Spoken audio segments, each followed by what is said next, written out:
ബാത്റൂമാണ് ഒരു വീട്ടിലെ ഏറ്റവും ക്ലീനായി നിൽക്കേണ്ട സ്ഥലം. അവിടെയാണ് ഏറ്റവും വൃത്തി വേണ്ടത്.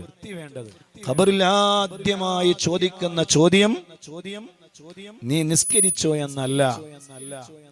ഖബറിൽ ആദ്യമായി ചോദിക്കുന്നത് നീ നോമ്പ് നോറ്റോ എന്ന് അല്ല.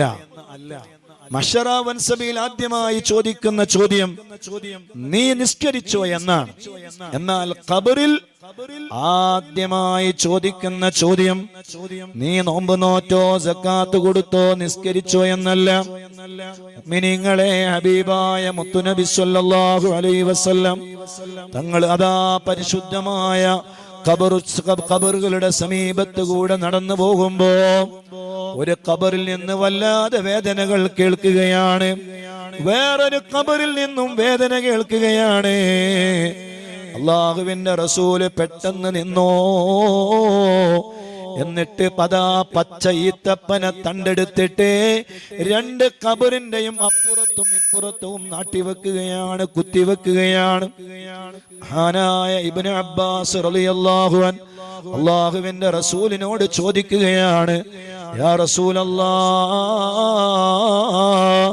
ആരാണ് നബിയെ, എന്താണ് നബിയെ കാരണം, എന്തിനാണ് നബിയെ അങ്ങ് രണ്ട് ഖബറുകളുടെ അപ്പുറത്തും ഇപ്പുറത്തും നനതയം ഉണങ്ങാത്ത നല്ല പച്ചയായ ഈത്തപ്പന തണ്ടെടുത്ത് നട്ടതെന്തിനാണ് നബിയെ?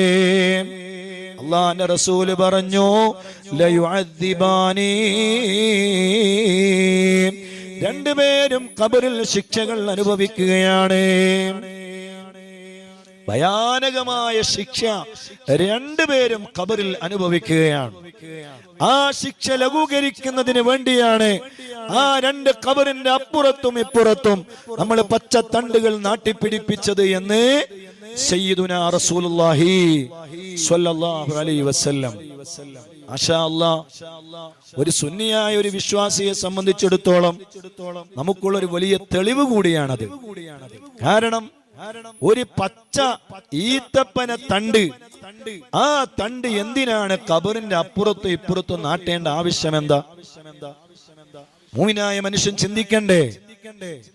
ആ ഈത്തപ്പന തണ്ട് അല്ലാഹുവിനെ ദിക്ർ ചൊല്ലുന്നുണ്ട്, അതിന്റെ ഇലകൾ ദിക്ർ ചൊല്ലുന്നുണ്ട്.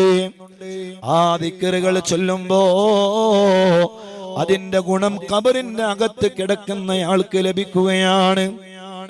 അങ്ങനെ ഖബറിൽ നിന്ന്, അദാബിൽ നിന്ന് രക്ഷപ്പെടുകയാണ്. എത്ര വലിയ തെളിവാണ് മുഅ്മിനീങ്ങളെ!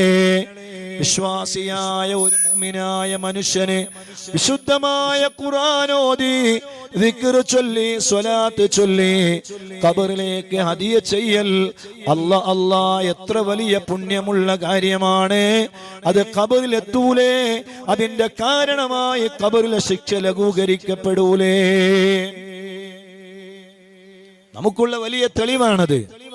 വിവരദോഷികളായ, വിവരമില്ലാത്ത ബിദ്അത്തിന്റെ കക്ഷികൾ, അവര് ഖുർആൻ ഓതിയാൽ ഖബറിലെത്തൂല, ദിക്ർ ചൊല്ലിയാൽ ഖബറിലെത്തൂല, സ്വലാത്ത് ചൊല്ലിയാൽ ഖബറിലെത്തൂല എന്ന് മുഅ്മിനീങ്ങൾക്കിടയിൽ വസ്വാസ് ഉണ്ടാക്കുകയാണ്. എന്നാൽ മുത്തു റസൂലുള്ളാഹി തങ്ങള് അചേതന വസ്തുവായ ജീവനില്ലാത്ത ഇലകൾ ചെല്ലുന്ന ദിക്റുകള് ഖബറിലേക്ക് എത്തുമെങ്കിൽ എന്തേ മുഅ്മിനായ ഒരു മനുഷ്യൻ ചൊല്ലുന്ന ലാ ഇലാഹ ഇല്ലല്ലാഹ് ഖബറിലെത്തിക്കാൻ അല്ലാഹുക്ക് കഴിയൂലേ? അതുകൊണ്ട് അല്ലാഹുവിന്റെ റസൂല് പറഞ്ഞു, നോ സ്വഹാബ, അവർ രണ്ടുപേരും ഖബറിൽ ശിക്ഷ അനുഭവിക്കുകയാണ്. അപ്പൊ എന്തിനാണ് നബിയെ അവര് ഖബറിൽ ശിക്ഷ അനുഭവിക്കുന്നത് എന്ന് ചോദിച്ചപ്പോ അല്ലാഹുവിന്റെ റസൂലിന്റെ മറുപടിയാണ്, സ്വഹാബ, ഒരാള് മൂത്രമൊഴിച്ച് മനോഹരിക്കാത്ത ആളാണ് സ്വഹാബ. ആദ്യത്തെ ചോദ്യം, നീ നന്നായി മൂത്രമൊഴിച്ച് മനോഹരിച്ചിട്ടുണ്ടോ എന്നതാണ്.